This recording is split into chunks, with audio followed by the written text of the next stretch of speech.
Muy buenas tardes, queridos amigos, buenas noches, buen día, donde quiera que se encuentren.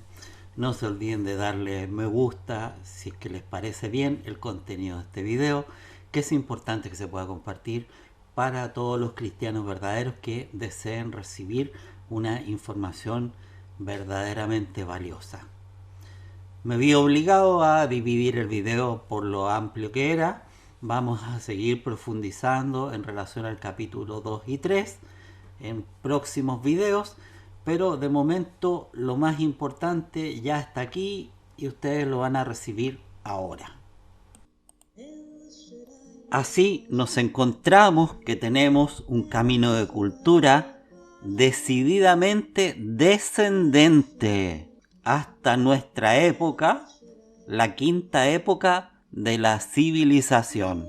Es un camino involutivo y habría seguido descendiendo cada vez más y más profundamente. Yo creo que hasta llegar al abismo de todas maneras. Por esta razón, la humanidad tuvo que ser preservada por un nuevo impulso de deslizarse completamente en la materia.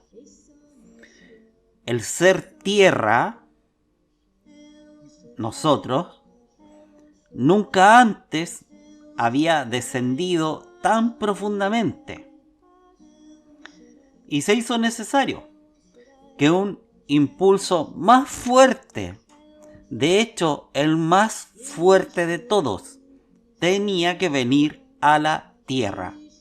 Esta fue la aparición de Yeshua, el Mesías, quien dio el impulso a una nueva vida espiritual. Debemos al poderoso impulso que vino por medio de Yeshua HaMashiach, Cristo Jesús, tales fuerzas impulsoras ascendentes como existieron en la vida espiritual durante el descenso.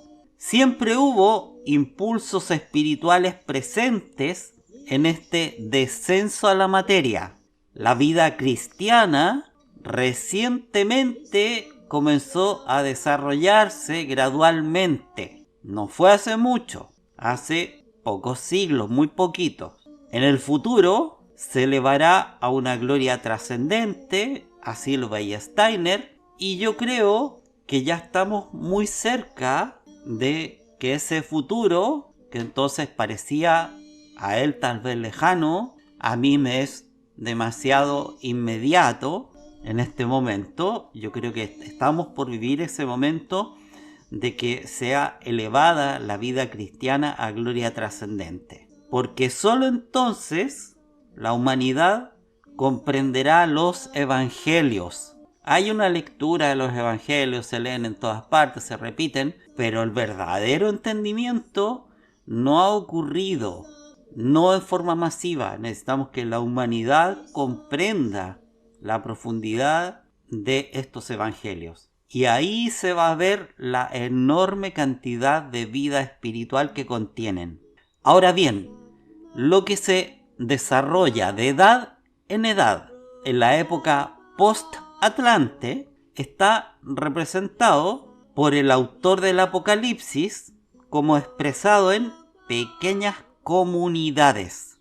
Estas pequeñas comunidades, divididas especialmente en el mundo exterior, representan para él estas épocas culturales. Ya cada pequeña comunidad para él representa una época cultural. Cuando habla de la comunidad o iglesia de Éfeso, quiere decir lo siguiente. Supongo que en Éfeso había una comunidad que aceptaba el cristianismo en cierto sentido, pero como todo se desarrolla gradualmente, siempre queda algo de cada época cultural. En Éfeso tenemos ciertamente una escuela de iniciados, pero la enseñanza cristiana está coloreada de tal manera que aún podemos reconocer en todas partes la influencia de la antigua civilización india. Bueno, Aquí lo que Juan desea hacer es mostrarnos la primera era post-Atlante. Por lo tanto, esta primera edad la representó la comunidad de Éfeso.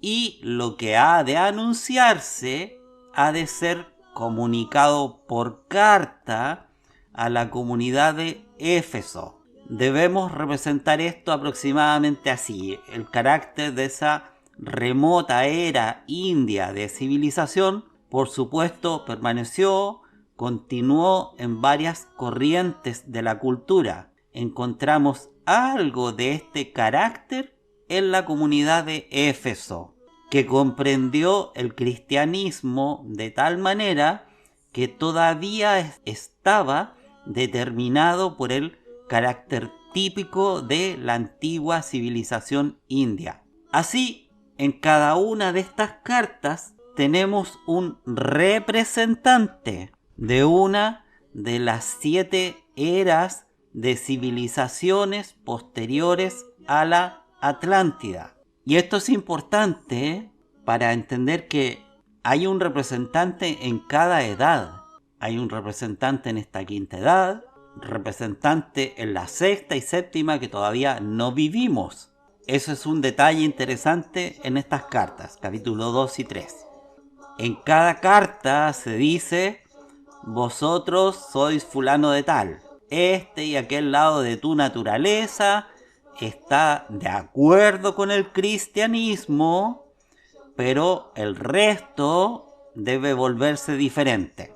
El escritor del Apocalipsis dice a cada época cultural lo que puede conservarse y lo que ya no armoniza y debe volverse diferente. Veamos si las 7 cartas consecutivas contienen realmente algo que se corresponda con el carácter de las 7 épocas culturales consecutivas. Tratemos de comprender cuál tendría que ser el tenor de estas cartas si fueran a corresponder con lo que acabo de decir.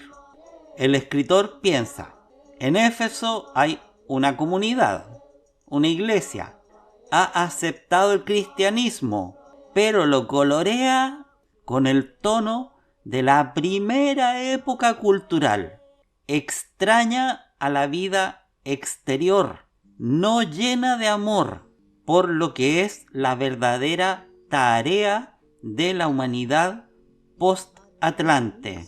El que dirige esta carta a la comunidad está satisfecho de que habían dejado de lado el culto de la sensualidad grosera y se habían vuelto a la vida espiritual. Sabemos lo que quiere decir el escritor del Apocalipsis por las circunstancias de que Éfeso fue el lugar donde se cultivaron los misterios de la casta Diana, esta diosa Diana. Indica que allí floreció especialmente el alejamiento de la materia, la renuncia a la vida sensual y el volverse a lo espiritual. Pero, entre comillas, tengo esto contra ti, que has dejado tu primer amor. El amor que debería tener el primer sitio post-Atlante, que se expresa en mirar a la tierra como el campo en el cual la semilla divina debe ser sembrada. ¿Cómo entonces se caracteriza el que dicta esta carta? Se describe a sí mismo como el precursor de Yeshua, como el líder de la primera época cultural. Yeshua habla como si fuera a través de este líder o maestro de la primera era de la civilización, esa era en la que los iniciados miraban hacia el mundo espiritual. ¿Qué dice de sí mismo? Esto lo vimos en el capítulo 1. Dice que tiene las 7 estrellas en su mano derecha y los 7 candeleros de oro.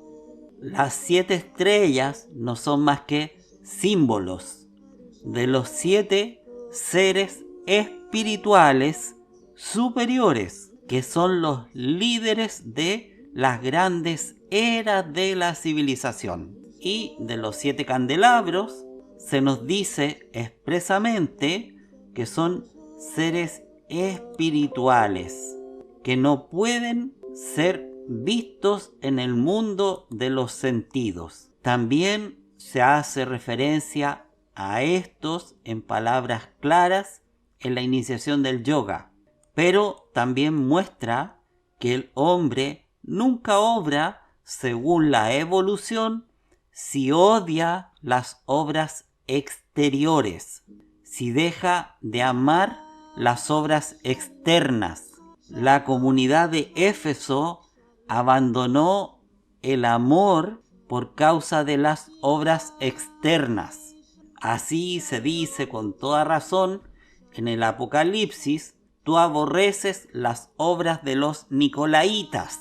Nicolaitas no es más que una designación para aquellos que expresan la vida meramente en un sentido material. En el tiempo al que se refiere esta carta, había una secta llamada los Nicolaitas, que consideraban de primordial importancia la vida sensual carnal externa. Esto no harás, entre comillas. Esto no harás, dice el que inspira la primera carta. También dice, entre comillas, pero no abandonéis el primer amor, dice también él. Porque en la medida en que amáis el mundo exterior, está hablando de amor hacia el mundo exterior, no de pasiones, deseos, etc. Amor. En la medida en que amáis el mundo exterior, lo vivificáis, lo exaltáis a la vida espiritual. Ese es el entendimiento de ese amor con ese objetivo. El que tiene oídos para oír, que oiga. Al que venciere le daré de comer no solamente del árbol que se deshace, sino del árbol de la vida. El representante de la segunda era de la civilización es la comunidad o iglesia de Esmirna. El líder de la humanidad se dirige a este a través de su segundo antepasado, el inspirador y maestro de la antigua civilización persa. La actitud mental del antiguo persa era la siguiente: había una vez el dios de la luz que tenía un enemigo, la materia externa, el oscuro Ahriman.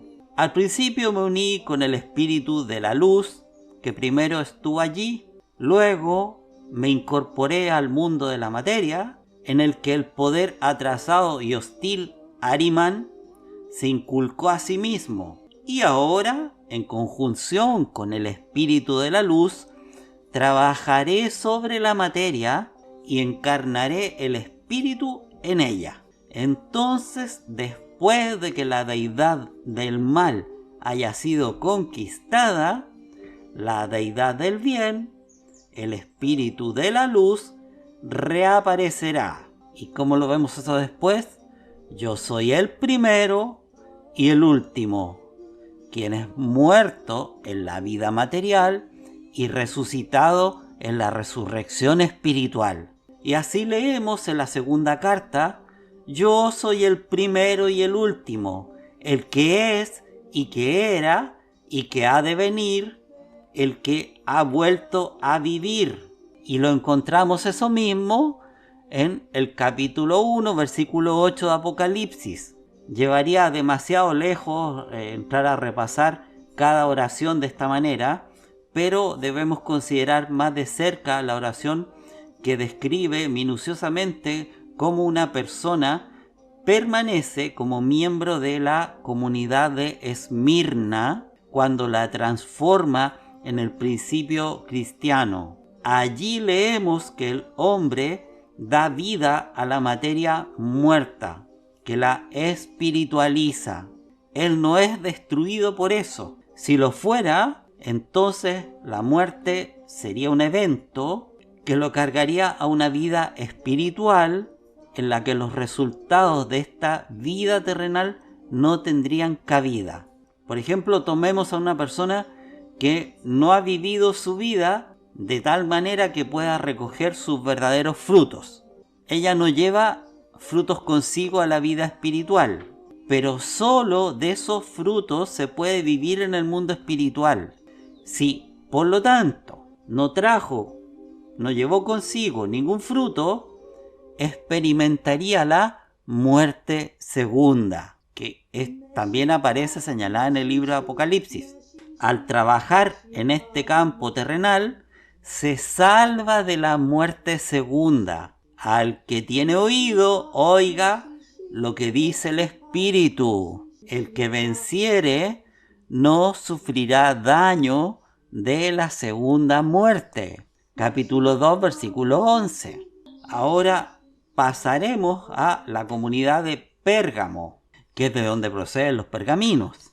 Es el representante de la época en la que la humanidad descendió cada vez más al plano físico, cuando el hombre vio en la escritura estelar algo que su espíritu podía comprender, algo que le fue dado en la tercera edad de la civilización. El hombre trabaja por medio de lo que está dentro de él. Al tener un ser interior, puede investigar el mundo exterior. Solo porque estaba dotado de un alma, pudo investigar los cursos de las estrellas e inventar la geometría. Esto se llamó exploración por la palabra y se expresa en el Apocalipsis por la espada de mi boca. Por eso también lo encontramos en capítulo 1, por eso el que hizo escribir esta carta señala que el poder de este siglo es una palabra penetrante, una espada aguda de 2 filos.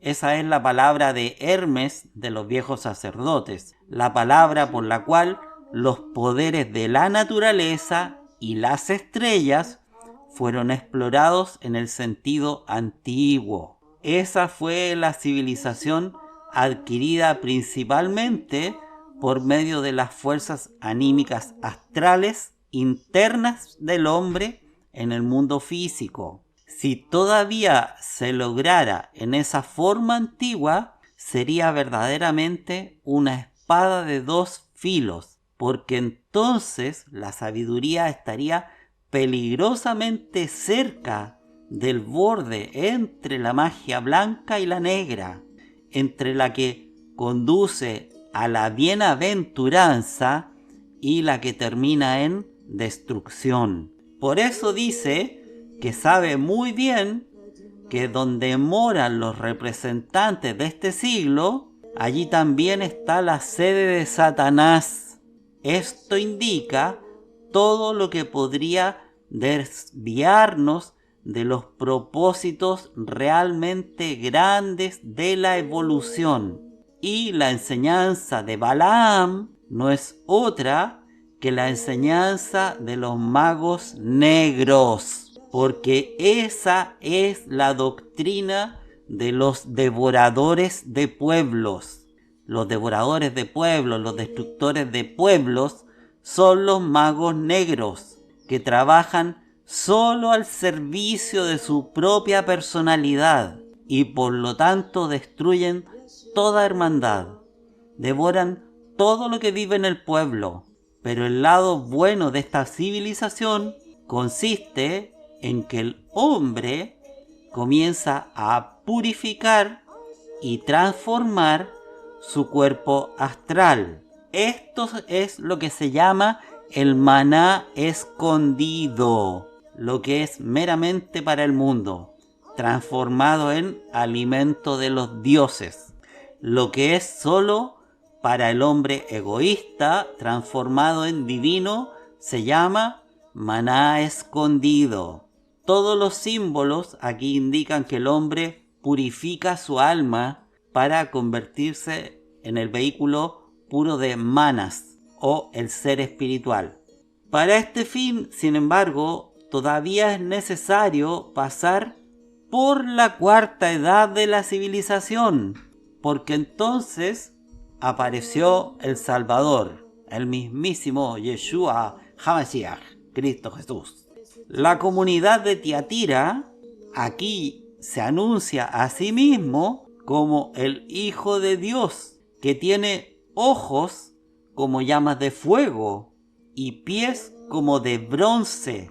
Ahora se anuncia a sí mismo como el Hijo de Dios. Ahora es el líder de la cuarta edad de la civilización.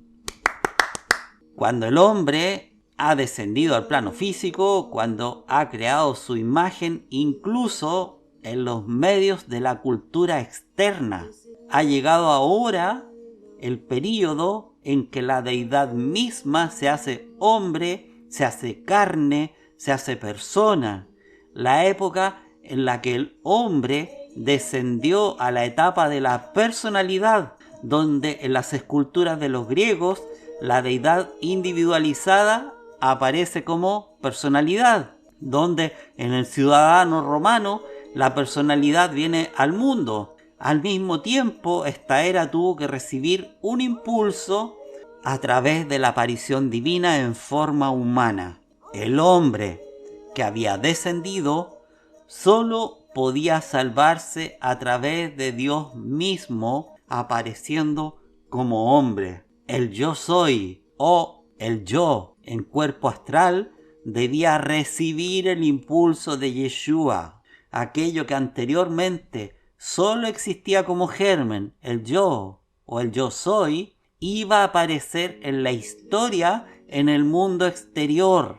Por lo tanto, el Hijo de Dios puede, como líder del futuro, decir: y todas las iglesias conocerán al yo soy, que escudriña la mente y el corazón. Apocalipsis 2:23. Así se hace hincapié en el yo soy. Ahí está, yo soy. Lo mismo que Moisés, en la zarza ardiente, como 1300, 1500 años antes, donde se manifiesta, pero aquí está encarnado, en esta cuarta edad. Se hace hincapié en el yo soy, que es en el cuarto principio del ser humano. Cuerpo físico, primero; segundo, cuerpo etérico; tercero, cuerpo astral; cuarto, el yo soy. Como lo he recibido de mi Padre, y le daré la estrella de la mañana. Apocalipsis 2:28. Espero que estén leyendo o escuchando esto, leyendo el libro de Apocalipsis al mismo tiempo, para que vayan entendiendo todo este proceso y vayan poniendo pausa en todo lo que sea necesario. No hay necesidad de escuchar este video de una, solamente en la medida que lo puedan ir asimilando. ¿Qué significa la estrella de la mañana? Bueno, sabemos que la Tierra pasa por las condiciones de Saturno, y yo les voy a acompañar una foto de una estrella de la mañana. No significa que sea esta misma, pero es para que se entienda. Sabemos que el planeta Tierra pasó por las condiciones de Saturno, Sol, Luna, Tierra, luego Júpiter, Venus y Vulcano. Esa es la forma en que se suele expresar, o se solía expresar, independiente de que ustedes no encuentren ahí a Vulcano así como que de dónde sale. No es solo de la película Star Trek, o sea, eso tiene que ver con algún planeta en nuestro sistema solar que era identificado así en el pasado, ¿ya? Entonces, en esa época, de todas maneras, tendría que ver con eso. Y esa forma se solía expresar y era correcta, bastante correcta. Pero también sabemos que la evolución de la Tierra se divide en el período de Marte y el período de Mercurio, a causa de la conexión misteriosa que existe en la primera mitad de la evolución de la Tierra entre la Tierra y Marte, y en la segunda mitad entre la Tierra y Mercurio, de tal modo que en el lugar de la Tierra, que es el cuarto período de evolución, a veces ponemos a Marte y Mercurio, debemos decir que la Tierra, en su evolución, pasa por Saturno, Sol, Luna, Marte, Mercurio, Júpiter, Venus. Y la fuerza estelar más potente en la segunda mitad de la Tierra se ve en Mercurio. Mercurio es la estrella que representa la fuerza direccional, la tendencia ascendente en la que debe envolverse el hombre. Aquí llega un punto en el que, en un pequeño secreto, por así decirlo, debe ser revelado. Uno que solo puede ser divulgado en este punto. Los maestros de sabiduría espiritual siempre habían tenido lo que podría llamarse una máscara para aquellos que solo la habían usado mal, especialmente en tiempos pasados. No se expresaron directamente, sino que presentaron algo que pretendía ocultar el verdadero estado de las cosas. Ahora bien, el esoterismo de la Edad Media recurrió a medidas drásticas y llamó a Mercurio Venus y a Venus Mercurio. En verdad, si queremos hablar esotéricamente, como lo ha hecho el escritor del Apocalipsis, debemos hablar de Mercurio como la estrella de la mañana. Por la estrella de la mañana se refería a Mercurio. Le he dado la dirección hacia arriba a tu yo o ego, a la estrella de la mañana, a Mercurio, entre comillas. Todavía pueden encontrar en ciertos libros de la Edad Media que describen el verdadero estado de las cosas, que las estrellas exteriores de nuestro sistema planetario se enumeraban así: Saturno, Júpiter, Marte, Tierra, y luego viene, no como ahora, Venus, Mercurio, sino al revés, Mercurio, Venus. Por eso dice: así como lo recibí de mi Padre, y le daré la estrella de la mañana. Apocalipsis capítulo 2, versículo 27-28. Y ahora pasamos a ver lo que corresponde al capítulo 3 del libro Apocalipsis, que está vinculado con las iglesias y las respectivas cartas. Vamos allá. Hemos llegado a nuestra propia época, a nuestra edad cultural, aquella a la que pertenecemos, y tenemos que preguntarnos: ¿se cumple esta revelación en nuestra propia época? Si se cumpliera, tendría que hablarnos aquel que ha hablado a través de las 4 edades precedentes, y nosotros tendríamos que aprender a entender su voz y familiarizarnos con nuestra tarea por la vida espiritual. Si ha de haber un movimiento espiritual y si ha de comprender los misterios del universo, entonces, en la medida en que esté de acuerdo con la revelación de Juan, debe cumplir lo que el orador, este gran inspirador, exige de esta edad, la presente. ¿Qué exige y quién es el que exige? ¿Podemos conocerlo? Intentémoslo.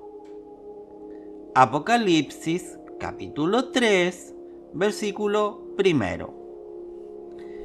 Y escribe al ángel de la iglesia en Sardis.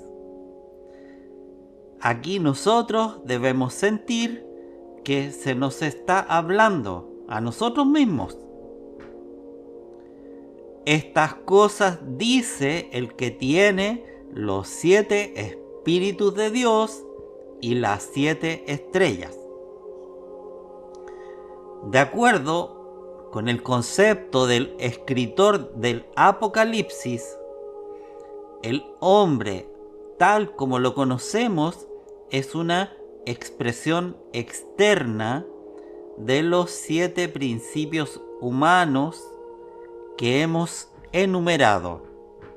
Estos son el principio del cuerpo físico, del cual el cuerpo físico es la expresión, el principio del cuerpo vital, cuya expresión es el cuerpo etérico, el principio del cuerpo astral, cuya expresión es el cuerpo astral, y este último, cuando se transforma, produce el yo espiritual.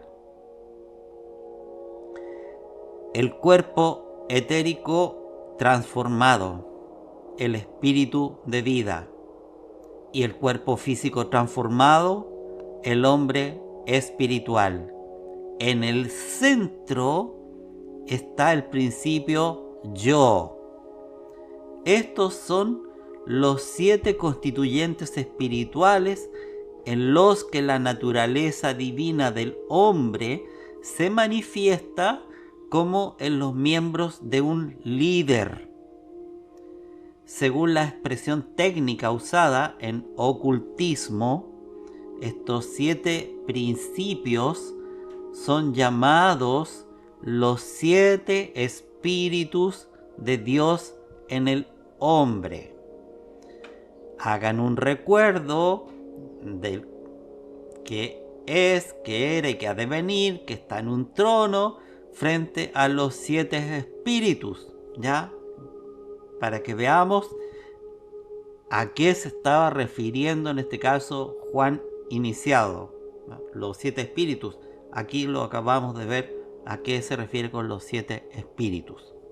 Entonces, estos son los 7 principios llamados los 7 espíritus de Dios en el hombre, ¿ya? Y las 7 estrellas, que las tiene en su mano derecha, son aquellas a partir de las cuales aprendemos lo que el hombre es hoy y lo que será en el futuro. Los astros consecutivos de las encarnaciones de la Tierra, o sea, Saturno, Sol, Luna, Tierra, Júpiter, Venus y Vulcano. Estos son los 7 astros que hacen comprensible la evolución del hombre. Saturno le dio al hombre el plano de su cuerpo físico, el Sol el de su cuerpo etérico, la Luna el de su cuerpo astral, y la Tierra le ha dado el yo o ego. Los 3 siguientes, Júpiter, Venus y Vulcano, desarrollan el ser espiritual del hombre. Si entendemos la llamada del espíritu que tiene estas 7 estrellas y los 7 espíritus de Dios, la séptuple naturaleza del hombre en su mano, entonces estaremos estudiando la ciencia espiritual en el sentido del escritor del Apocalipsis. Y si seguimos este camino, traeremos a la 6ª edad, aquella que está por comenzar, la verdadera vida espiritual de sabiduría y amor. La sabiduría espiritual que hemos adquirido se convertirá en el impulso del amor en la 6ª edad, que está representada por la comunidad, expresándose incluso en su nombre, la comunidad del amor fraterno o Filadelfia. Todos estos nombres están cuidadosamente elegidos. el hombre desarrollará su yo a la altura necesaria para que se independice y en libertad muestre amor hacia todos los demás seres en la sexta edad, que está representada por la comunidad de Filadelfia. Así se preparará la vida espiritual de la sexta edad. Entonces habremos encontrado el yo individual dentro de nosotros en un grado superior, de modo que ningún poder externo pueda jugar más sobre nosotros si no lo deseamos, para que podamos cerrar y nadie sin nuestra voluntad pueda abrir. Y si abrimos, ningún poder contrario puede cerrar. Estas son las llaves de David. Por eso dice el que inspira la carta que tiene la llave de David. Y escribe al ángel de la comunidad de Filadelfia. Esto dice el santo, el verdadero, el que tiene la llave de David, el que abre y nadie cierra, y cierra y nadie abre. He aquí, he puesto delante de ti una puerta abierta y nadie puede cerrarla. Apocalipsis 3:7. El yo que se ha encontrado dentro de sí mismo. Esto es cuando uno ha conocido a su yo soy. Ese es el yo que se encuentra dentro de sí mismo. Yo soy el que soy. En la séptima edad, aquellos que han encontrado esta vida espiritual se congregarán alrededor del gran líder. Y aquí quiero hacer un recordatorio en relación a la séptima edad, porque está esta novedad para nosotros en la tierra, comunicada a través de las claves de Enoch, que son la unión entre la apertura del sexto y del séptimo sello. Si eso lo sumamos a que se está señalando, por ejemplo, en Mateo capítulo 24, que los tiempos serían abreviados, de tal manera que, de no ocurrir así, ninguna carne sobreviviría. Y esto por causa de los elegidos.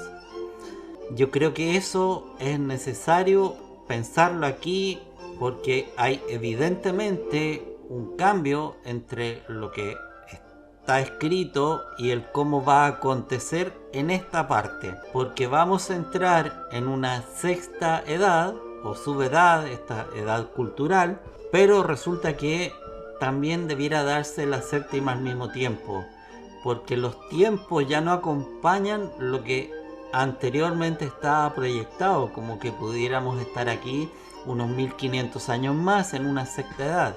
Pero sí se habla de un milenio de gobierno con el Mesías. Yo creo que por ahí es donde vamos a tener la claridad en un tiempo cuando avancemos en todo esto, ya no porque esté revelado propiamente tal, porque como les digo, estas son cosas en algún sentido que se han modificado, que no modifican lo que es el texto Apocalipsis, pero sí los tiempos en los cuales se va a desarrollar. Y como decía y repito, que en esta séptima edad, los que han encontrado la vida espiritual, los que realmente han pillado lo que es esa vida espiritual, se congregarán alrededor del gran líder.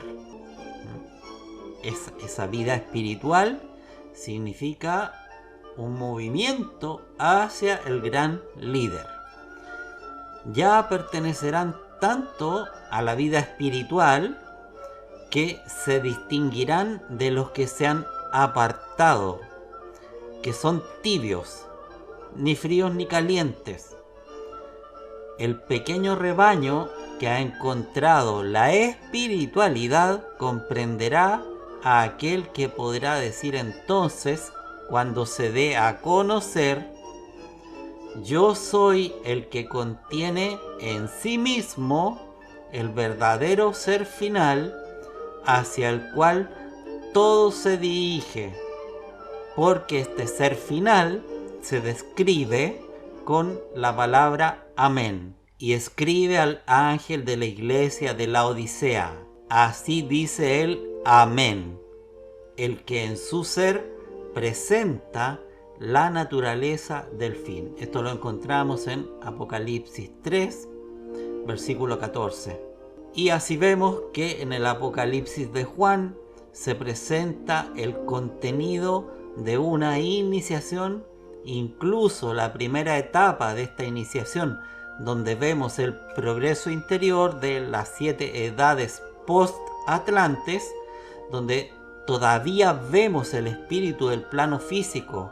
Nos muestra que estamos ante una iniciación de la voluntad, porque este libro puede inspirar nuestra voluntad en el tiempo presente, cuando sabemos que debemos escuchar a los inspiradores que nos enseñan, cuando aprendemos a comprender lo que significan las 7 estrellas y los 7 espíritus de Dios, cuando aprendemos que debe llevar el conocimiento espiritual al futuro.